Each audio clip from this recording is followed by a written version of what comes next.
But again, I think people felt at this moment that, America would assert more effort or more like power in the situation and say, nah, we got to really get this done.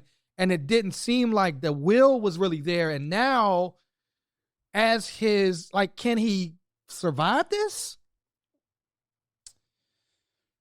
I mean, Miracle made a really good point about phrasing this around. And I mean, when I say survive this, I mean the political. Oh my goodness. I don't mean like age. I want everybody that has said one hood is not critical enough of the Democrats or Biden to watch this episode. We're joking. We're joking. Are we? We want our president to live longer. I mean, he's lived a long. I mean, that sounds very monarchish, but I'll let it slide.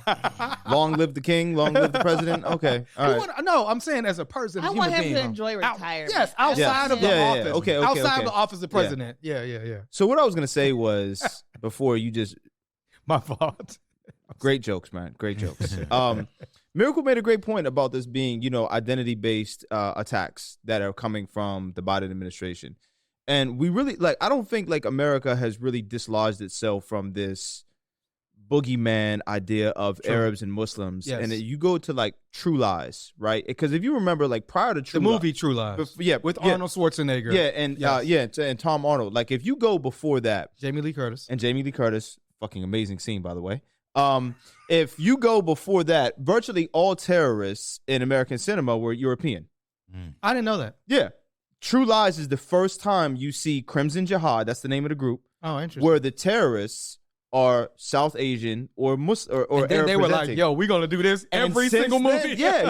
And since then, so America has yet to dislodge itself from this idea, this ideology, or this picturing of Middle Eastern people or people of Arab, descent are terrorists. And it's a very convenient scapegoat anytime something goes wrong. Sure. And it's been so popularized and so ingrained in pop culture and media that you associate the two. And we talked about before Cat Williams making the insurgent joke.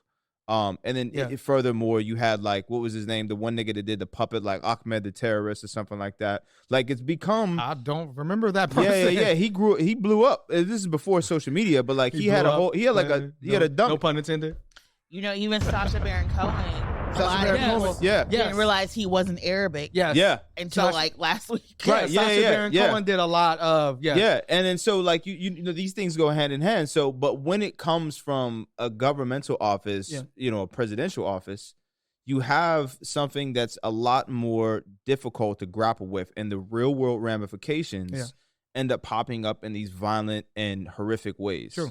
And it's interesting because then it's also, on the flip side, it also is playing into that the trope that a lot of times is used in anti-Semitism, the power of the Jews, and the Jews are running things, and that's kind of that anti-Semitic trope. That's also we see playing out at the same time as you see a lot of Arabs that's or Muslims being demonized, and then you see Jews being demonized, right? And it's again, I think there was a moment where we had a moment to show real leadership and power on a world stage.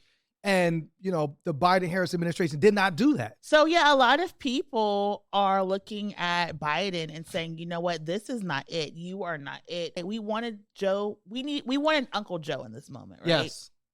He wanted Uncle Joe to come out and say, I know you're afraid. I know you're sad. I know you're scared, but we're here. We're going to make, we're going to do this all together, and, cry, be enraged, but we have a plan, right? Yes. And he didn't do it. And now we're back here thinking this is 9/11 all over again. We got people saying Islamic Jihad. We have people's hijabs being, pulled off. We have, mosque being vandalized. We have rabbis being attacked. We have to lay this at the feet of the Biden administration. We talked about last week that Islamophobia incidents were up 200%, anti-Semitic incidents are up 400%. And I blame it on the Biden administration, and not because they were the ones who carried out the atrocities on October 7th and before and after, but because they developed the messaging. And come on, Miracle. The messaging was very identity based from the very beginning. True. And it pitted communities against each other. Yes. That's when a in great reality, point. you literally had the target that you could have named and only named.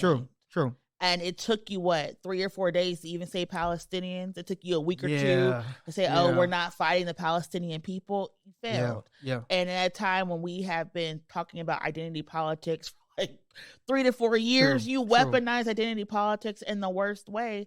And so now communities are having to rebuild to come together. And I think that's one of the beautiful things about Pittsburgh is like as a community, we made a conscious effort to not splinter and to show up for each other and to cry together and to have tough conversations. And we've been, fighting for a little over a month to make sure we're still a beloved community. Absolutely. And that is because we showed up for each other and not because of this administration.